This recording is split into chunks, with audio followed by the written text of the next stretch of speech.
Assalamualaikum warahmatullahi wabarakatuh. Perkenalkan, nama saya Ayu Hardisari dengan NIM 1893140045. Program Studi Manajemen dan dosen pengampu Ibu Asniwati SMSI. Tujuan saya membuat video ini untuk memenuhi tugas mata kuliah Manajemen Keuangan Lanjutan.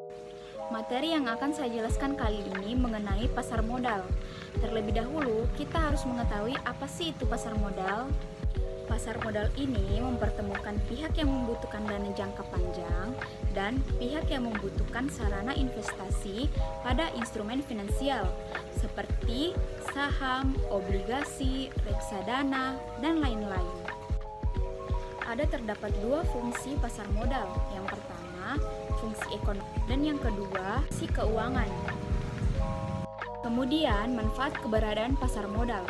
Yang pertamanya itu menyediakan sumber pembiayaan jangka panjang bagi dunia usaha sekaligus memungkinkan alokasi sumber dana secara optimal. Yang kedua, memberikan wahana investasi bagi investor sekaligus memungkinkan upaya diversifikasi. Dan yang ketiga, penyebaran kepemilikan perusahaan sampai lapisan masyarakat menengah. Selanjutnya, karakteristik industri pasar modal. Yang pertama, cermin aktivitas ekonomi modern dan menjadi salah satu tolak ukur kinerja ekonomi. Kedua, dinamis dan terus membutuhkan inovasi dan adaptasi. Dan yang ketiga, keterbukaan informasi menjadi basis pengambilan keputusan investasi. Ada 3 badan pengawas pasar modal dan lembaga keuangan. Yang pertama, Bursa Efek. Bursa Efek merupakan pihak yang menyelenggarakan dan menyediakan sistem atau sarana untuk penawaran jual beli pihak-pihak lain dengan tujuan memperdagangkan efek di antara mereka. Yang kedua, Lembaga Clearing dan Penjaminan atau LKP. Lembaga ini termasuk pendukung penyelenggaraan kegiatan sistem pasar modal secara lengkap.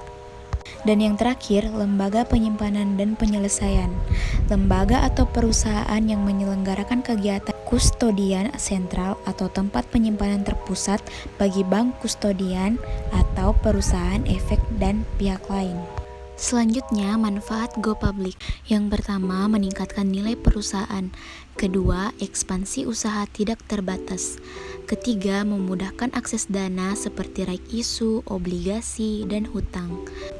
Selain manfaat go public, terdapat pula konsekuensi pada go public, yaitu penyertaan atau penerbitan saham. Yang pertama, membayar dividen. Kedua, persentase kepemilikan pendiri yang berkurang atau dilusi. Ketiga, kewajiban pelaporan atau bursa. Dan yang terakhir, dituntut untuk lebih transparan. Baiklah, pembahasan terakhir mengenai beberapa hal dalam melakukan transaksi efek.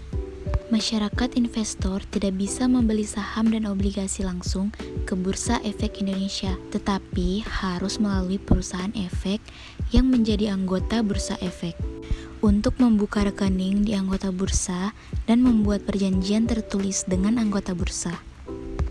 Baiklah, terima kasih untuk teman-teman yang telah menonton video ini sampai akhir, dan semoga teman-teman dapat memahami apa itu pasar modal. Sekian dari saya. Wassalamualaikum warahmatullahi wabarakatuh.